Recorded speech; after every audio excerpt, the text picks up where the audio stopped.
Hello, good morning students. Class 10th, subject Sanskrit, video 47B, lesson 8।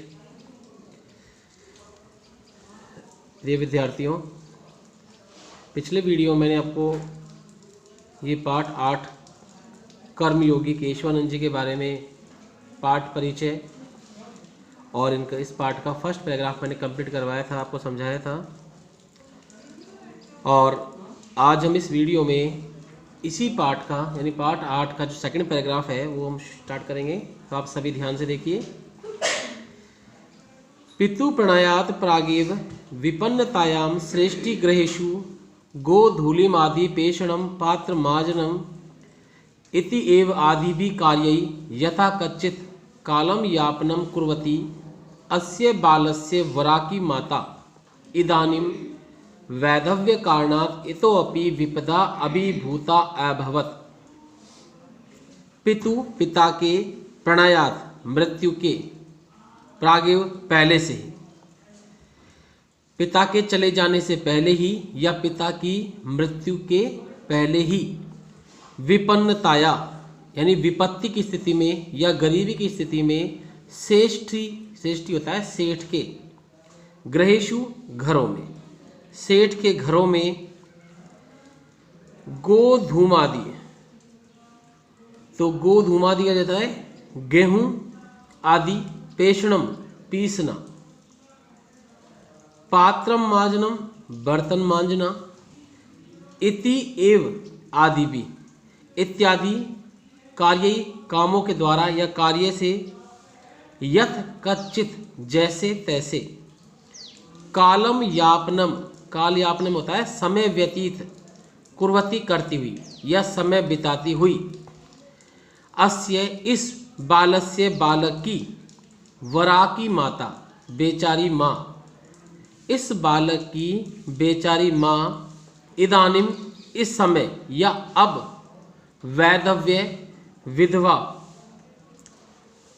कारणात् विधवापन के कारण से, इत अपि इससे भी अधिक, विपदा अभिभूता संकट से युक्त या विपत्ति से ग्रस्त अभवत हो गई।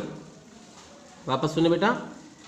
पिता की मृत्यु से पहले ही गरीबी की स्थिति में सेठ के घरों में गेहूं आदि पीसना, बर्तन मांजना इत्यादि कार्यों से जैसे तैसे समय बिताती हुई या समय व्यतीत करती हुई इस बालक की श्रेष्ठ माता या इस बालक की बेचारी माता इस समय या अब विधवापन के कारण इससे भी अधिक संकट से युक्त हो गई या विपत्ति से युक्त हो गई। उच्चते ही यानी निश्चित ही, उच्चते कहा जाता है कि छिद्रेषु अनर्था बहुली भवंती, छिद्रेषु यानी कि संकट के समय में, अनर्था नहीं होता है समस्याएं या विपत्तियां, बहुली भवंती बढ़ जाती हैं या अत्यधिक हो जाती हैं। संकट के समय विपत्तियां बढ़ जाती हैं। इदानीम इस समय या अब, मातु माता के सहयोगाय सहायता के लिए, बीरमा बालकेन बीरमा बालक के द्वारा, गोचारणम, गोचारणी होता है गाय चराना, गो यानी गाय और चारण यानी चराना, गायों को चराने का कार्य आरब्धम शुरू किया गया। अब माता की सहायता के लिए बीरमा बालक के द्वारा गायों को चराने का कार्य शुरू किया गया। तदानीन्तः दीनहीन ग्रामीण कृषक वर्ग है, श्रमिक वर्गश्च सामंता नाम राज्ञा नाम यानी कि नवाब संज्ञ का नाम वा, वैदेशिका नाम च शासका नाम, त्रिविधे दास्ता पंजरे आबद्ध आसीत। तदानीतः उस समय के दीनहीन, गरीब, निर्धन, ग्रामीण लोग या गांव के लोग, कृषक वर्ग किसान वर्ग, श्रमिक वर्गश्च और मजदूर वर्ग, श्रमिक यानी मजदूर, मजदूर वर्ग, सामंता नाम सामंतों के, राजा नाम राजाओं के, वैदेशिका नाम और विदेशी ताकतों या विदेशी शासक का नाम राजाओं की, त्रिविधे तीन प्रकार की या तीन विधियों के दास्ता पंजरे, दास्ता होता है गुलामी के, पंजरे नहीं होता है पिंजरे में, आबद्ध फंस गए आसीत थे। वापस सुनिए, उस समय के गरीब निर्धन ग्रामीण लोग, किसान वर्ग और मजदूर वर्ग सामंतों, राजाओं और विदेशी राजाओं के तीन प्रकार की गुलामी रूपी पिंजरे में फंस गए थे। रोरव नरक प्राय ही तेषाम जीवनम आसीत। रोरव नरक प्राय, रोरव नरक ही यानी नरक का एक श्रेणी है ये रोरव नरक, जो कि एक बहुत ही भयानक कष्टदायी होता है। तो रोरव नरक के समान तेषाम उनका जीवनम आसीत, जीवन हो गया था, उनका जीवन रोरव नरक के समान हो चुका था।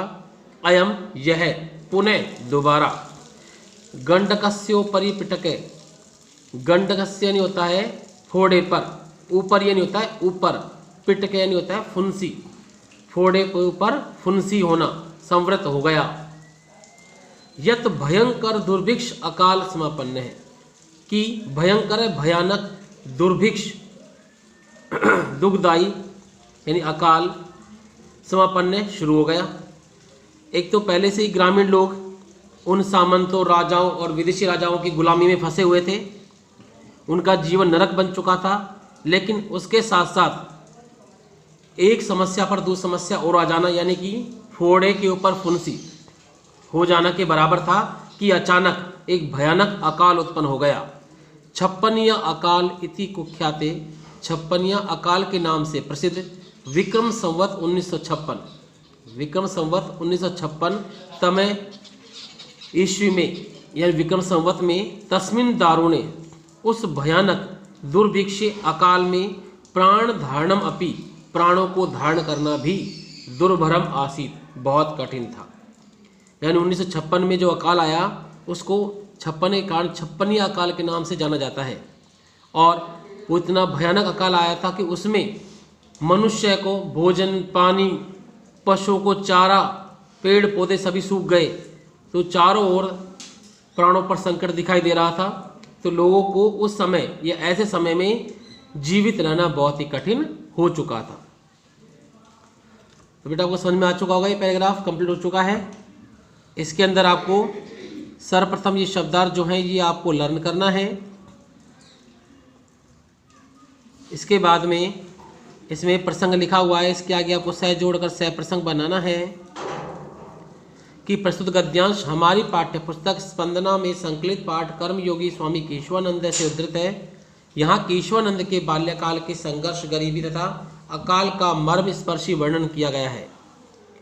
इसके पश्चात हिंदी अनुवाद जैसा आपको पढ़ाया गया है बेटा, ये आपको होमवर्क कॉपी में एक लिखना है, ठीक है। तो आज की वीडियो में बस बेटा इतना ही। Okay students.